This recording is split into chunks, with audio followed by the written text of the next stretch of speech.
KUHP lama itu sudah cukup usang, dalam bahasa yang lebih retoris, sudah purba begitu. Sehingga kita butuh hukum modern yang betul-betul senafas dengan tuntutan kehidupan masyarakat modern. Sehingga tuntutan kebutuhan penyelesaian KUHP nasional menjadi KUHP baru yang senafas dengan tuntutan masyarakat modern itu sangat mutlak dibutuhkan.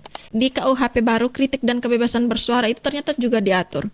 Sekarang kita sudah hidup di dunia digital nih kakak. Banyak anak muda, NTT juga, sekarang itu aktif di Facebook, Instagram, dan TikTok.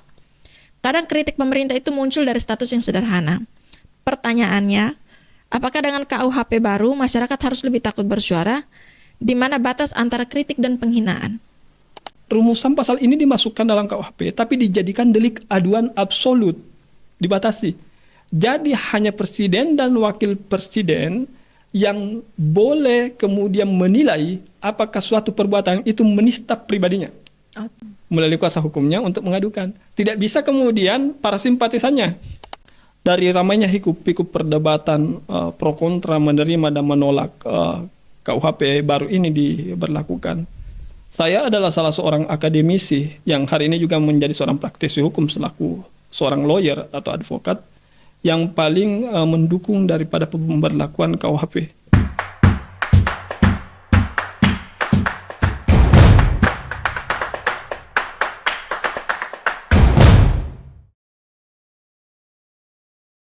Halo, selamat datang di podcast KTN, tempat kita mengobrol santai tapi tetap kritis tentang hal-hal serius yang berdampak langsung ke hidup kita sehari-hari.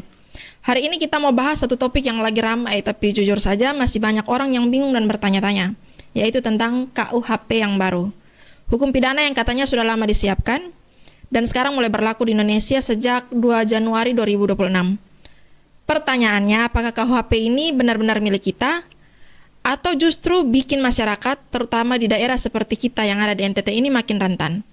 Hari ini, saya sudah bersama seorang akademisi hukum dari Universitas Muhammadiyah Kupang dan juga seorang advokat yang akan bantu kita membedah KUHP ini dengan kepala dingin, tanpa jargon dan bikin pusing.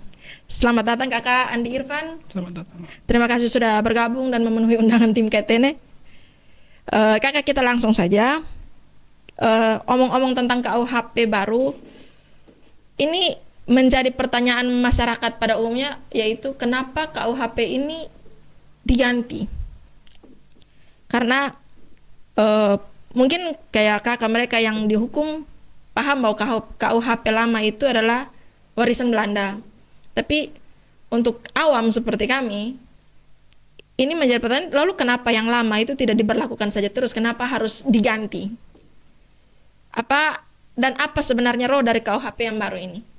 Oke. Baik, terima kasih Kakak. Selamat sore dan salam sehat untuk kita semua. Pertama-tama saya mengucapkan terima kasih karena saya merasa terhormat diundang oleh tim KTN untuk membincang persoalan KUHP baru dalam situasi yang santai, namun kemudian penuh dengan hal pembahasan yang serius. Karena KUHP baru ini bukan saja mengatur tentang persoalan penjatuhan sanksi pidana, penerapan aturan, tapi juga tersangkut dengan persoalan keadilan dan realitas kehidupan masyarakat yang berdampak langsung begitu. Oleh karenanya menarik untuk kita diskusikan seperti kata kakak di sore hari ini, tentunya dengan kepala dingin, namun tetap kemudian tidak menutup mata bahwa hal ini penting untuk kita diskusikan.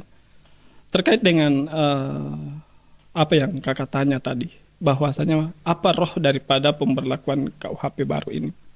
Setidaknya ada 5 hal yang menjadi prinsip mengapa kemudian KUHP lama perlu diganti. Pertama, bahwa KUHP baru ini disusun dalam rangka rekodifikasi terbuka dan rekodifikasi terbatas. Rekodifikasi terbuka artinya bahwa KUHP kita susun dengan kemudian tetap memberi peluang berlakunya hukum pidana di luar KUHP. Kemudian rekodifikasi terbatas itu dalam artian bahwa meski kemudian memberi ruang adanya aturan pidana di luar KUHP, namun KUHP yang baru itu tetap menjadi genus atau kitab hukum pidana pokok yang menjadi acuan dalam penerapan hukum pidana. Yang kedua adalah modernisasi. Tujuan roh utamanya itu modernisasi. Kenapa modernisasi? Karena memang KUHP lama itu sudah cukup usang, dalam bahasa yang lebih retoris, sudah purba begitu.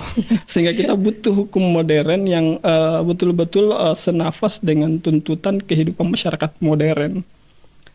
KUHP lama kalau kita telisik akarnya itu sudah usianya ratusan tahun. Dia dikodifikasi di Belanda di tahun 1881 dan berlaku efektif di Belanda tahun 1886. Kemudian dibawa oleh pemerintah Hindia Belanda ke Indonesia dan diterapkan di Indonesia menjadi Wetboek van Strafrecht voor Nederlands Hindi atau Kitab Undang-Undang Hukum Pidana untuk Hindia Belanda itu di tahun 1915 melalui Stabblad atau penetapan Gubernur Hindia Belanda nomor 732 dan kemudian efektif berlaku di seluruh negara jajahan Belanda atau Hindia Belanda di tahun 1918. Setelah Indonesia mengalami kemerdekaan di tahun 1945, karena terjadi kekosongan hukum, kita menerapkan asas konkordansi, yaitu asas mengisi kekosongan hukum. Maka kita berlakukanlah Wetboek van Strafrecht voor Nederlands Hindi, kita terjemahkan dan kita jadikan sebagai kitab undang-undang hukum pidana. Dan kita sahkan menjadi Undang-Undang Nomor 1 tahun 1946 tentang peraturan hukum pidana, dan memperoleh penguatan melalui Undang-Undang Nomor 73 tahun 1958 tentang pemberlakuan WVS menjadi hukum pidana nasional begitu. Jadi usianya sudah cukup lama begitu. Bahkan KUHP Wetboek van Strafrecht voor Europeaan sendiri itu kalau kita telusuri akar sejarahnya itu lebih tua lagi, karena dia disadur dari Kode Sivik Napoleon ketika Napoleon menjajah Belanda di tahun 1810 sampai 1814. Dan Kode Napoleon sendiri juga usianya sudah cukup lama dan dia disadur dari Corpus Justinian yang usianya lebih tua lagi, karena itu adalah hukum Romawi kuno begitu. Sehingga tuntutan kebutuhan penyesuaian KUHP nasional menjadi KUHP baru yang senafas dengan tuntutan masyarakat modern itu sangat mutlak dibutuhkan. Itu yang kedua. Yang ketiga itu adalah rohnya aktualisasi. Aktualisasi dan kontekstualisasi. Aktualisasi yang saya maksud bahwa banyak kemudian klausul-klausul dalam KUHP pidana lama itu tidak berangkat dari akar kehidupan sosial masyarakat Indonesia. Banyak hal yang kemudian tidak termuat dalam realitas sosial masyarakat itu tidak termuat dalam KUHP lama itu, karena memang seperti yang saya sebutkan tadi, akar KUHP lama itu kan dari Belanda begitu, sehingga setting sosial yang mendasari penyusunan KUHP lama itu adalah setting sosial masyarakat Eropa, khususnya Belanda begitu, yang kemudian dibawa ke Indonesia dan diberlakukan di Indonesia. Memang beberapa klausul pasal di dalamnya mendapat penyesuaian, hanya saja tidak semua realitas sosial masyarakat kita termuat di sana. Sehingga oleh karenanya perlu aktualisasi aturan hukum yang betul-betul bisa mengcapture nafas realitas sosial masyarakat kita. Berikutnya roh yang keempat adalah harmonisasi. Apa itu harmonisasi? Bagaimana kemudian kita mensinergikan aturan perundang-undangan pidana yang selain termuat dalam KUHP lama, juga bersebaran atau bertebaran aturan-aturan pidana di luar KUHP lama, yang mana itu terdapat tumpang tindih atau antinomi dan ketidaksesuaian, inharmonisasi antara satu aturan pidana dengan aturan pidana lain. Delik-delik khusus yang diatur dalam undang-undang yang bersifat spesialis itu banyak yang bertabrakan. Oleh karenanya perlu dilakukan rekodifikasi ulang KUHP yang bertujuan untuk mengharmonisasikan berbagai perundang-undangan di luar KUHP tadi. Setidaknya roh utama itu menjadi hal yang menjiwai pentingnya kemudian pembentukan daripada KUHP baru. Kalaupun kita akan tambahkan ya bagaimana kemudian mendemokratisasi kemudian penerapan hukum di Republik ini. Jadi ada 5 roh atau nafas utama mengapa kemudian KUHP baru mutlak untuk kemudian kita berlakukan begitu. Berarti bisa kita bilang bahwa secara ide, secara roh, KUHP baru ini bikin hukum yang lebih Indonesia. Sangat tepat. Tapi kalau kita tarik ke NTT nih kakak, masyarakat kita itu hidup dengan adat, relasi kekeluargaan itu kuat, dan nilai komunal yang tinggi. Pertanyaannya, apakah KUHP baru ini cukup peka dengan realitas masyarakat seperti di NTT? Saya rasa bahwa satu nilai positif yang bisa kita berikan sebagai poin untuk KUHP baru ini justru sangat kemudian memberi ruang terhadap realitas masyarakat NTT begitu, khususnya tentang pengaturan living law. Living law itu nilai yang hidup di tengah masyarakat. Karena NTT ini dari 3026 desa yang tersebar dari Kabupaten Belu sana sampai Kabupaten Manggarai Barat, hidup komunitas-komunitas masyarakat adat yang memiliki berbagai bentuk kearifan lokal lengkap dengan seperangkat hukum adat mereka. Sehingga kemudian dengan adanya pengaturan KUHP baru dan di sana memberikan ruang terhadap memungkinkannya satu tatanan masyarakat hukum adat diberlakukan, maka menurut saya dia bersesuaian dengan realitas masyarakat NTT. Pada hal-hal yang bersifat spesifik bisa kita kemudian bedah lebih lanjut. Nah, kalau bilang pasal-pasal ada di KUHP itu, KUHP yang baru ini ada pasal-pasal kontroversial dan dalam kehidupan sehari-hari orang NTT. Kita masuk ke pasal-pasal yang paling sering dibicarakan di publik yaitu pasal perzinahan dan hidup bersama. Dan urusan moral yang selama ini lebih diatur dalam adat dan keluarga. Kalau kita bicara jujur, di NTT itu banyak realitas sosial yang tidak selalu hitam putih. Pertanyaannya, apakah KUHP baru ini akan menjadi alat pendidikan moral atau justru jadi alat kriminalisasi? Oke, sangat menarik ini. Memang di dalam KUHP baru ada 2 pasal yang setidak-tidaknya menuai kontroversi di tengah masyarakat pemberlakuannya. Bahkan di tahap penyusunan, ketika kemudian para tim penyusun mencoba melakukan sosialisasi dan mencoba menyerap aspirasi masyarakat di setiap daerah, antar satu daerah itu menuai pro kontra begitu. Di antaranya itu adalah perluasan pasal perzinahan yang diatur dalam pasal 411 KUHP baru, di mana di KUHP lama itu perzinahan itu hanya bisa dipidana ketika dilakukan oleh mereka yang terikat perkawinan yang sah. Sementara mereka yang melakukan hubungan seksual atas dasar sama suka tanpa unsur paksaan, kemudian sama-sama dewasa dengan persetujuan bersama, tapi tidak terikat perkawinan yang sah atau masih sama-sama lajang, itu tidak bisa dipidana dalam KUHP lama. Nah, delik perzinahan dalam pasal 411 itu kemudian diperluas, bahwasannya perzinahan itu juga meliputi seluruh hubungan seksual yang kemudian dilakukan di luar pernikahan, baik yang dilakukan oleh mereka yang terikat perkawinan yang sah maupun kemudian mereka yang masih lajang begitu. Hanya saja perlu kita pahami bahwasannya delik ini merupakan delik aduan absolut, tidak bermaksud untuk kemudian masuk ke wilayah privat lebih jauh. Tujuan daripada pembentuk undang-undang merumuskan pasal itu adalah sebagai bentuk afirmasi terhadap realitas masyarakat kita yang hidup dalam komunitas masyarakat yang beragama. Indonesia adalah negara, walaupun bukan negara agama, tapi negara yang penduduknya beragama begitu. Setidaknya Indonesia mengakui 6 agama formal dan ada ratusan agama penghayat kepercayaan begitu, yang dalam putusan Mahkamah Konstitusi juga diberi ruang pengakuan.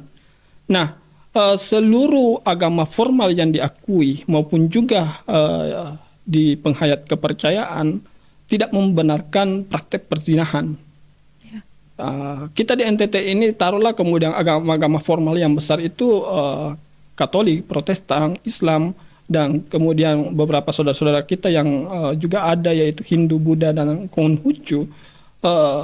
Secara moral mereka tidak membenarkan perzinahan itu, baik yang dilakukan oleh mereka yang masih lajang maupun yang sudah terikat perkawinan yang sah. Maka dalam rangka kemudian memenuhi semangat itu, para pembentuk KUHP memasukkan perluasan delik perzinahan. Hanya saja yang perlu diperhatikan adalah seperti yang saya katakan tadi, bahwasanya delik perzinahan ini adalah delik aduan absolut, bahwa yang bisa melakukan pengaduan adalah mereka yang paling terdampak. Oke. Jadi dia masuk sebagai Clashdelikten, dalam bahasa Belanda itu Clashdelikten, delik aduan, bukan gewone delikten, bukan delik laporan, tapi dia masuk delik aduan. Hanya bisa diproses jika ada yang mengadu, begitu. Tidak semua orang yang mengetahui bebas menyampaikan laporan, membuat laporan, dan yang mengadu itu dibatasi, yaitu harus yang terdampak, yaitu suami, istri, atau anak bagi mereka yang sudah berkeluarga. Bagi mereka yang belum berkeluarga ya bisa orang tua. Ya, jadi ibu kos, kepala desa tidak bisa untuk kemudian mengakui, atau teman kos yang mengetahui ada perzinahan nggak bisa menjadi pengadu. Jadi orang yang paling terdampak. Begitu juga di pasal tentang samenlopen atau kohibitasi, atau pasal kumpul kebo lah dalam bahasa yang familiar dengan kita, yang diatur dalam pasal 412 KUHP baru. Nah, ini adalah satu rumusan delik yang betul-betul baru yang tidak kita temukan dalam KUHP lama begitu. Tentang pasal kumpul kebo, pasal hidup bersama sebagai suami istri tanpa ikatan pernikahan yang sah dan tanpa hubungan saudara. Nah, ini sama, ini adalah delik aduan absolut. Jadi dia hanya bisa kemudian diproses jika ada aduan dari pihak yang paling terdampak. Jadi keluarga inti yaitu istri, anak, suami, atau orang tua. Jadi orang lain di luar kategori itu tidak bisa kemudian menjadi pengadu. Pak RT, ibu kos, bapak kos tidak bisa. Kemudian di ayat 4 daripada 412 itu memberikan ketentuan bahwa pengaduan itu memungkinkan untuk dicabut sebelum kemudian kasusnya disidangkan. Itu artinya membuka ruang agar kemudian kasus itu diselesaikan secara kekeluargaan. Nah, dalam konteks masyarakat kita, masyarakat NTT yang secara umum kita sama-sama mafhum bahwa praktek semacam itu mudah kita jumpai, perlu kita telaah apakah kemudian mereka pasangan yang memilih hidup bersama tanpa ikatan perkawinan yang sah itu mendapat restu dari keluarga besar mereka atau tidak. Ketika mereka memperoleh restu, tentu tidak akan timbul pengaduan begitu. Karena perbuatan ini hanya bisa dikualifikasi sebagai tindak pidana ketika ada pihak yang merasa dirugikan. Kira-kira begitu, Kak. Berarti kalau saya ambil kesimpulan sebenarnya ini pasal hanya bukan berarti dia tidak ada ya. Dia ada tapi bukan tidak terlalu mengikat seperti yang dibicarakan atau yang diributkan masyarakat pada umumnya. Justru begini, tujuan pembentuk undang-undang itu dalam rangka kemudian memasukkan pasal 411 dan 412 itu dalam KUHP baru, dalam rangka kemudian upaya mewujudkan ketertiban sosial dan penegakan moral di tengah masyarakat. Ya, seperti saya katakan, masyarakat kita adalah masyarakat yang beragama. Kalaupun ada yang tidak beragama mungkin secara individual begitu. Secara formalnya kita adalah masyarakat yang beragama, yang kemudian oleh pembentuk undang-undang diberi apresiasi terhadap keyakinan itu. Oke, berarti kalau mau dibilang bahwa ini memang mengatur, tapi yang berhak untuk melaporkan, mempidanakan ini adalah orang-orang yang paling terdampak. Yang merasa tidak terima dan dirugikan. Karena kalau praktek seperti ini kan banyak sebenarnya di NTT, Kakak. Banyak yang istilahnya mereka sudah selesai secara adat, tapi mungkin karena ada satu dan dua lain hal, secara hukum dan secara agama mereka belum sahkan perkawinan. Dan itu biasanya kita temukan banyak di masyarakat bahwa mereka sudah tinggal bersama. Nah, kalau macam kayak begitu, apakah nanti misalkan dalam kasusnya itu ketika salah satu keluarga sudah merasa ada hal yang lain, terus mereka bisa pidanakan, itu paling bisa hanya orang tua atau keluarga yang lain bisa? Keluarga lain tidak bisa, jadi dibatasi orang tua, saudara. Orang tua dan saudara. Ya, jadi tidak bisa atau anak atau istri ya. Kalau mereka yang sudah berkeluarga kemudian mungkin tinggal bersama dengan bukan pasangannya atau selingkuh dan kemudian memilih tinggal bersama kumpul kebo dengan selingkuhannya, ya istrinya bisa melapor atau anaknya begitu. Siap. Bagi mereka yang tidak berkeluarga adalah orang tuanya. Dan ada ruang di mana kemudian kasus ini bisa ditarik aduannya ketika kasusnya belum disidangkan. Jadi membuka ruang untuk kemudian mediasi dan penyelesaian secara kekeluargaan. Jadi pasal ini bukan bermaksud untuk menakut-nakuti, hanya menjaga sebagai benteng moral terhadap masyarakat kita. Nah, ini yang bagian yang sangat penting untuk kita Kak. KUHP baru katanya mengakui hukum adat. Tapi pertanyaannya adalah adat yang mana dan siapa yang menentukan itu adat atau bukan? Karena di NTT, adat itu hidup, beragam, dan tidak selalu tertulis. Apakah pengakuan hukum adat ini sungguh melindungi masyarakat adat atau hanya pengakuan di atas kertas? Baik, ini memang sangat menarik ini. Karena lagi-lagi rumusan pasal 2 KUHP baru tentang pengakuan keberlakuan nilai yang hidup di tengah masyarakat sebagai satu sistem hukum yang diakui, itu adalah suatu rumusan baru yang tidak ditemukan dalam KUHP lama. Nah, hanya saja ada 7 catatan kritis yang perlu kita pahami bersama terkait pemberlakuan hukum pidana adat. Tidak semua hukum adat itu diatur dalam KUHP. Yang diatur di sini adalah hanya hukum adat yang masuk kategori pidana. Nah, ada 7 catatan kritis di sana. Pertama, bahwa perumusan pasal 2 itu adalah berangkat dari asas nulle poena sine jure, bahwa tidak ada pidana tanpa hukum. Dan hukum yang dimaksud ini baik hukum tertulis maupun hukum yang tidak tertulis. Dan pada umumnya hampir 99% sekiranya kita melakukan survei, hukum pidana adat itu sifatnya memang tidak tertulis begitu. Dia menjadi seperangkat nilai yang hidup di tengah masyarakat yang diyakini, kemudian dipedomani dan dipraktekkan dalam kehidupan masyarakat. Nah, yang kedua, bahwasannya rumusan pasal 2 itu tidak semata-mata dimaksudkan agar digunakan untuk menjatuhkan sanksi pidana adat, tapi juga ditujukan untuk menghapus ketentuan pidana.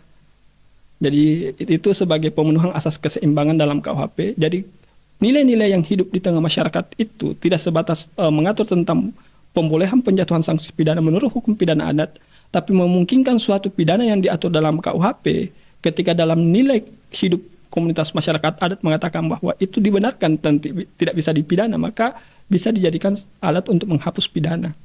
Itu yang kedua. Yang ketiga adalah hukum pidana adat itu yang diatur betul-betul tidak diatur dalam KUHP.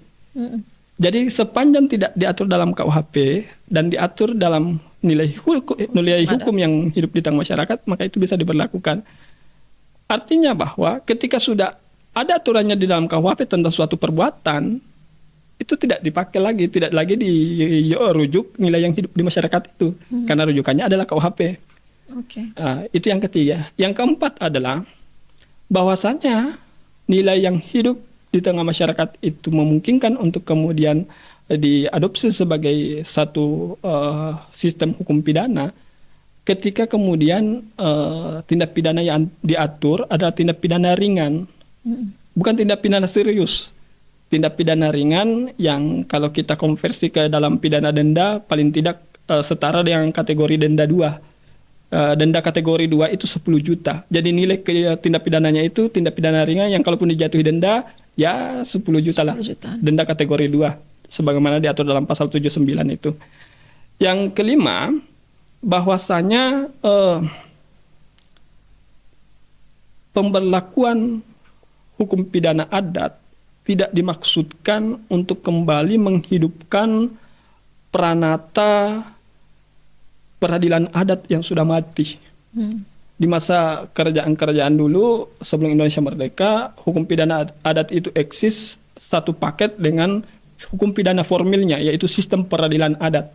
Nah, pemberlakuan hukum pidana adat dalam pasal 2 KUHP baru tidak bermaksud untuk menghidupkan pranata peradilan adat. Tidak. Dia hanya melegitimasi satu sistem hukum yang masih hidup dan berlaku di tengah masyarakat, itu memungkinkan untuk kemudian diatur sebagai pemberlakuan pidana begitu, pedoman pemidanaan. Yang keenam adalah pemberlakuan hukum pidana adat itu dibatasi secara ketat oleh Pancasila, Undang-Undang Dasar 1945, hak asasi manusia, dan nilai-nilai hukum yang diyakini dan diikuti oleh bangsa-bangsa beradab di dunia.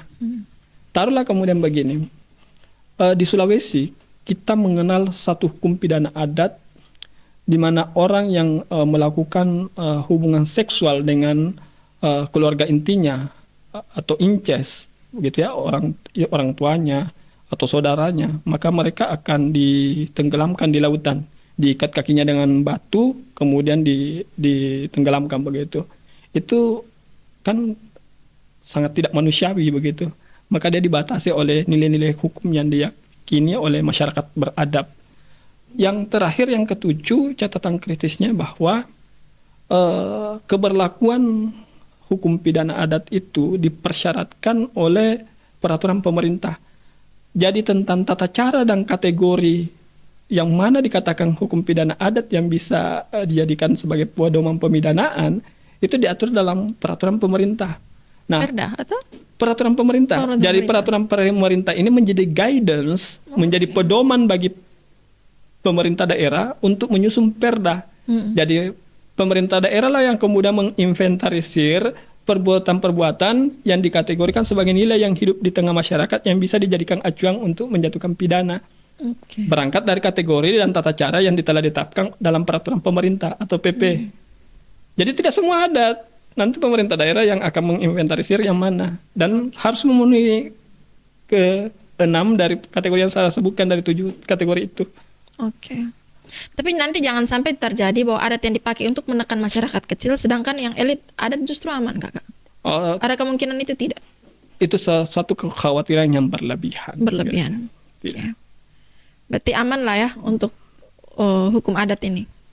Tidak perlu dikhawatirkan atau bagaimana? Tidak perlu. Justru dia mengatur itu, dan kemudian dia tidak mengatur pada tindak pidana serius begitu. Dia tindak pidana ringan yang kemudian masuk kategori denda pidana kategori 2. Kalau kita konversi ya, denda kategori 2 itu 10 juta. Taruhlah begini, masyarakat adat suku Boti Dalam yang menganut keyakinan halaika itu memiliki sistem pidana adat yang unik dan tersendiri. Dia juga mengatur tentang pola hidup bermasyarakat. Masyarakat yang masuk ke area Boti tidak diperkenankan untuk menebang pohon sembarangan, tidak diperkenankan untuk mencuri atau mengambil barang-barang dan lain-lain. Sanksinya bukan pidana penjara, tapi sanksi yang agak beda, yaitu mereka yang mencuri umpamanya pohon, buah-buahan, maka diberi bibit atau diberi anakan pohon untuk mereka piara dengan harapan tidak mencuri lagi gitu. Begitu juga anakan ternak dan sebagainya. Jadi itu memberikan legitimasi terhadap nilai yang hidup di tengah masyarakat, bahwa itu bisa diberlakukan. Tapi pranata peradilan adatnya tidak. Gitu. Nah, ini kita masuk ke hal yang baru nih. Di KUHP baru, kritik dan kebebasan bersuara itu ternyata juga diatur. Sekarang kita sudah hidup di dunia digital nih, Kakak. Banyak anak muda, NTT juga, sekarang itu aktif di Facebook, Instagram, dan TikTok. Kadang kritik pemerintah itu muncul dari status yang sederhana. Pertanyaannya, apakah dengan KUHP baru masyarakat harus lebih takut bersuara? Di mana batas antara kritik dan penghinaan?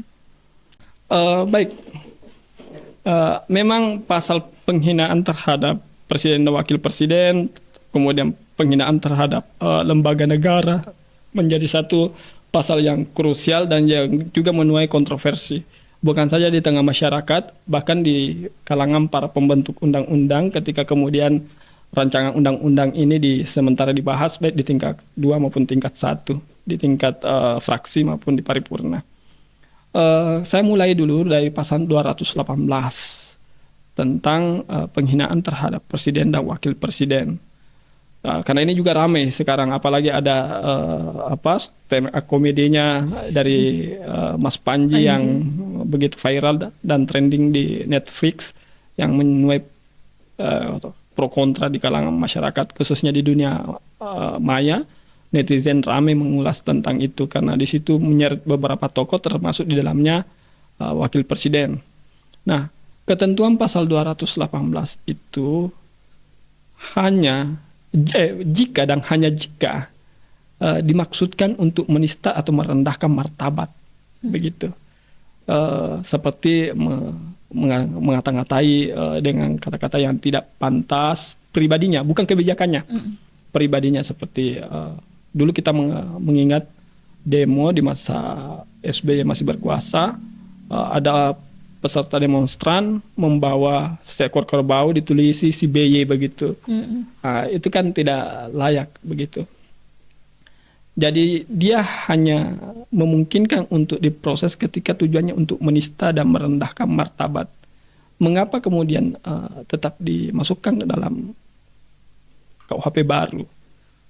Sementara KUHP baru ini kan seperti awal diskusi kita, semangatnya adalah aktualisasi begitu. Mengapa satu produk hukum yang terinspirasi dari hukum kolonial masih dimasukkan? Mengingat di masa kolonial raja dan ratu itu adalah simbol negara yang kemudian harkat martabatnya tidak bisa dilecehkan begitu. Nah, perumusan dalam KUHP baru tidak dimaksudkan untuk kemudian membatasi atau memberangus hak untuk bebas menyampaikan kritik dan pendapat. Makanya di pasal 218 ayat 2 itu ada pengecualian. Pengecualiannya adalah untuk kepentingan umum dan perlindungan pribadi. Nah, kepentingan umum dimasukkan di situ adalah kepentingan bonum comune, masyarakat banyak yang disampaikan melalui cara-cara demokratis seperti demonstrasi, unjuk rasa dan sebagainya. Nah, ketika kemudian dilakukan seperti itu, maka itu tidak bisa diproses pidana. Nah, ada setidaknya beberapa catatan penting mengapa kemudian pasal ini masih dimasukkan. Pertama, bahwa soal penistaan itu adalah suatu perbuatan yang mala in si. Apa itu mala in si? Suatu perbuatan yang sejak dari awal asalnya memang sudah tercela. Bahwa tidak ada orang yang dibenarkan untuk menista orang lain begitu. Dia bukan dilarang karena adanya undang-undang mengatur itu, tidak. Tapi dari awal, dari pokok perbuatannya memang itu orang sudah tercela begitu, bahwa menista orang lain tidak dibenarkan. Yang kedua, dalam KUHP nasional bangsa-bangsa lain, negara-negara lain, termasuk juga dalam KUHP baru kita, ada larangan untuk tidak menghina, merendahkan martabat dan menista martabat daripada kepala negara tetangga kita. Jadi jika kemudian kepala negara tetangga saja dilindungi, ngapain lagi kemudian kepala negara kita sendiri kita benarkan untuk kita nista, kita hujat, kita lecehkan begitu. Nah, yang ketiga adalah bahwa perumusan larangan untuk menghina, menista dan merendahkan martabat presiden itu serta wakil presiden adalah bentuk asas perlindungan dalam KUHP. Termasuk yang dilindungi adalah harkat martabat presiden dan wakil presiden. Yang keempat adalah bahwasanya ini bentuk pengendalian sosial. Jadi para perumus undang-undang memasukkan ini dalam rumusan KUHP baru sebagai bentuk pengendalian sosial. Kak Lala bisa bayangkan, satu orang presiden dan wakil presiden yang dipilih itu ditetapkan berdasarkan hasil perolehan suara 50% tambah 1 dalam ajang pemilu. Ketika kemudian itu dinistakan, direndahkan martabatnya, akan terbuka potensi konflik atau chaos dari para pendukungnya begitu. Oleh karenanya, rumusan pasal ini dimasukkan dalam KUHP, tapi dijadikan delik aduan absolut, dibatasi. Jadi hanya presiden dan wakil presiden yang boleh kemudian menilai apakah suatu perbuatan itu menista pribadinya. Oke. Kemudian hanya mereka yang kemudian bisa mengajukan keberatan dan bisa membuat aduan, dan aduan itu harus bersifat tertulis. Jadi dia presiden atau wakil presiden melalui secara pribadi atau melalui kuasa hukumnya. Melalui kuasa hukumnya untuk mengadukan. Tidak bisa kemudian para simpatisannya. Tidak bisa simpatisannya, tidak bisa relawannya. Nah, makanya pasal ini masukkan dalam rangka sebagai bentuk alat kendali sosial agar tidak terjadi chaos. Dimasukkan dengan rumusan yang sangat rigid bahwa ini delik aduan absolut. Tidak boleh ada yang kemudian wakil presiden dan wakil presiden merasa terhina, direndahkan martabatnya, para relawannya, simpatisannya kemudian tidak terima, kemudian membuat pengaduan, tidak boleh. Berarti kayak macam kasus Gibran. Ini kan sekarang lagi rame nih kakak. Masalah stand up komedinya Panji. Salah satu materinya itu kan dia, entahlah, orang menganggap bahwa dia menghina fisik Gibran yang ngantuk, dia omong ngantuk itu. Berarti kalau misalkan Panji ini mau dipidanakan, berarti hanya boleh Gibran yang lapor. Harus Mas Gibran yang membuat aduan. Bukan melapor, karena ini kelas delikten, delik aduan, dia harus memberikan pengaduan, atau kemudian memberikan kuasa kepada lawyer, advokat, ya, untuk kemudian membuat pengaduan untuk dan atas nama dia. Jadi tidak bisa oleh simpatisannya. Berarti pendukungnya biar sekalipun tidak setuju, tidak suka juga. Tidak suka juga. Tetap tidak bisa. Nah, yang paling terakhir saya tambahkan kelima, perumusan pasal larangan penghinaan presiden di muka umum baik lisan maupun tertulis yang diatur dalam pasal 218 itu tidak dimaksudkan untuk kemudian menghilangkan atau membatasi atau menghapus asas kesamaan di hadapan umum, karena bagaimanapun juga presiden itu kan istilahnya primus inter pares, yang utama di antara yang sederajat. Karena presiden adalah personalisasi negara, maka tetap seyogyanya dia dihormati begitu, tidak direndahkan, tidak direndahkan martabatnya begitu. Tapi perlu kita bedah demarkasi atau batas tegas antara yang mana menghina dan mana yang mengkritik gitu. Jadi yang dimaksud menghina, merendahkan martabat ketika yang diserang adalah tubuh fisiknya. Sementara kritik itu ditujukan kepada tubuh politiknya. Kebijakannya. Ketika yang kemudian yang disorot adalah kebijakannya, maka itu tidak masuk kategori sebagai merendahkan atau menghina begitu. Oke. Karena begini ya Kak, karena kalau kita omong tentang KUHP berarti kita omong juga tentang demokrasi. Itu bukan soal tidak mengkritik, tapi soal berani bicara dengan tanggung jawab. Tapi kalau hukum terlalu lentur, yang terjadi itu bisa saja rakyat diam dan kekuasaan nyaman. Menurut Kakak bagaimana? Tidak juga seperti itu. Jadi bagaimana tadi Kakak mau? Kalau kita bicara tentang hukum yang terlalu lentur, ini kan sudah diatur, tapi ternyata yang bisa melaporkan itu cuman presiden yang merasa dirugikan kan, presiden atau wakil presiden. Itu kalau terlalu lentur, yang terjadi bisa saja rakyat diam dan kekuasaan nyaman. Menurut Kakak bagaimana? Nah, oleh karenanya begini, ruang-ruang demokrasi seperti ruang untuk menyampaikan pendapat, gagasan, ruang-ruang untuk berekspresi, termasuk mengkritik kebijakan pemerintah, itu tetap dibuka selebar-lebarnya. Namun hukum kemudian tidak hadir untuk membatasi itu secara rigid. Dan di saat yang bersamaan, bukan juga berarti kemudian membiarkan dia sebebas-bebasnya. Karena tanpa pengaturan yang jelas begitu, maka masyarakat akan kebablasan dalam menyampaikan aspirasinya. Taruhlah begini, ketika hukum itu lembek, masyarakat dengan seenaknya akan menista presiden, wakil presiden, dan pejabat pemerintah, DPR dan sebagainya, bupati, gubernur dan sebagainya, pejabat pemerintah. Kenapa? Karena mengatakan bahwa tidak ada sanksi yang mengatur itu, sehingga bebas saja. Sehingga kemudian yang kita khawatirkan adalah batas pemahaman yang mana mengkritik kebijakan dan mana kemudian menyerang individu. Itu konsekuensi ketika hukum tidak mengatur secara tegas begitu. Oleh karenanya dibatasi, namun tidak berarti kemudian menutup ruang sama sekali untuk ruang untuk berdemonstrasi, ruang untuk menyampaikan aspirasi, pendapat, tetap silakan. Hanya saja ini batasnya. Kemudian batasnya juga itu tidak bahwa sangat rigid, oh tidak boleh sama sekali. Silakan aja. Hanya saja ada kaidah-kaidah yang Anda harus perhatikan. Yang Anda serang adalah kebijakannya. Anda boleh menyampaikan aspirasi, tidak sepakat dengan kebijakan pemerintah. Silakan aja. Tapi jangan kemudian Anda menyerang pribadinya, personalnya, tubuh fisiknya begitu. Silakan serang tubuh politiknya, kebijakannya begitu. Kebijakannya. Nah, sebagai penutup reflektif nih Kakak, kalau melihat KUHP yang baru ini secara utuh, apakah ini langkah maju bagi hukum Indonesia? Atau justru kita sedang mundur ke negara yang terlalu mengatur moral warganya?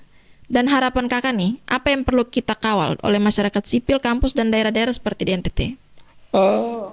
Menurut saya, ketika yang ditanya adalah pribadi, maka saya ingin katakan bahwa dari ramainya pikuk perdebatan pro kontra, menerima dan menolak KUHP baru ini diberlakukan, saya adalah salah seorang akademisi yang hari ini juga menjadi seorang praktisi hukum selaku seorang lawyer atau advokat yang paling mendukung daripada pemberlakuan KUHP.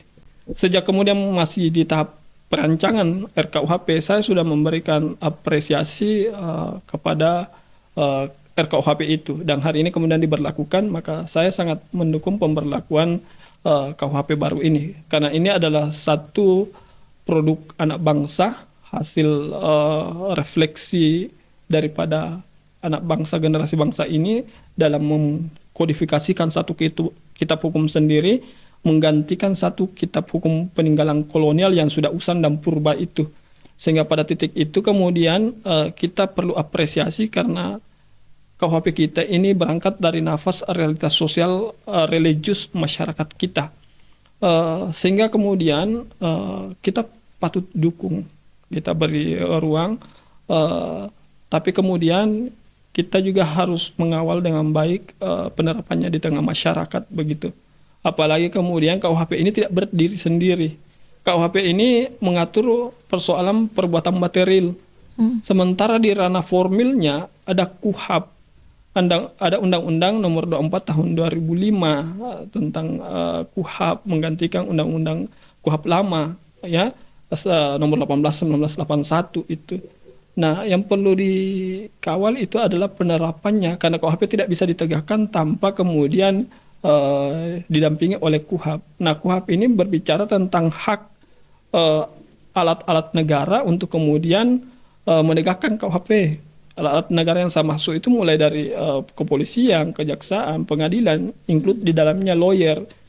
Itu yang harus dikawal. Karena sebagus apapun satu substansi hukum atau produk hukum, ketika kemudian struktur hukum itu rapuh, maka akan rapuh. Apa itu struktur hukum? Struktur hukum itu selain sarana prasarana juga meliputi para aparat hukum.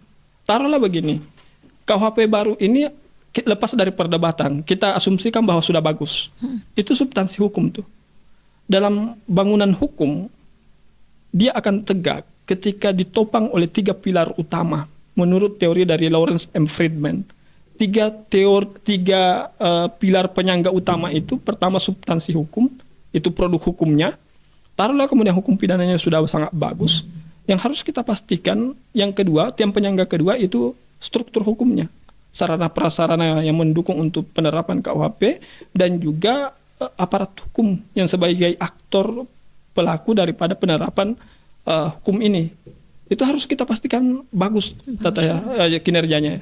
Bagus, kemudian lepas dari segala konflik kepentingan, konflik interest, dan berbagai hal yang kemudian tidak positif. Yang ketiga itu, pilar utama ketiga, tidak kalah pentingnya dari 2 pilar yang ada itu adalah legal culture. Apa itu legal culture? Budaya hukum kita. Kita ini sebagai masyarakat harus memiliki kesadaran hukum, khususnya di bidang hukum pidana, gitu. Nah, hari ini baru berselang 9 hari KUHP disahkan di 2 Januari 2026. Per tanggal 11 hari ini berarti 9 hari. Ketika sudah disahkan, maka berlaku asas fiksi hukum. Asas fiksi hukum bahwa semua orang dikatakan mengetahui hukum ketika hukum itu sudah disahkan. Ketika kemudian ada di antara kita yang melakukan tindak pidana, dia tidak bisa berdalih bahwa saya tidak tahu aturannya. Oke. Karena di sana ada asas ignoransia juris neminem excusat.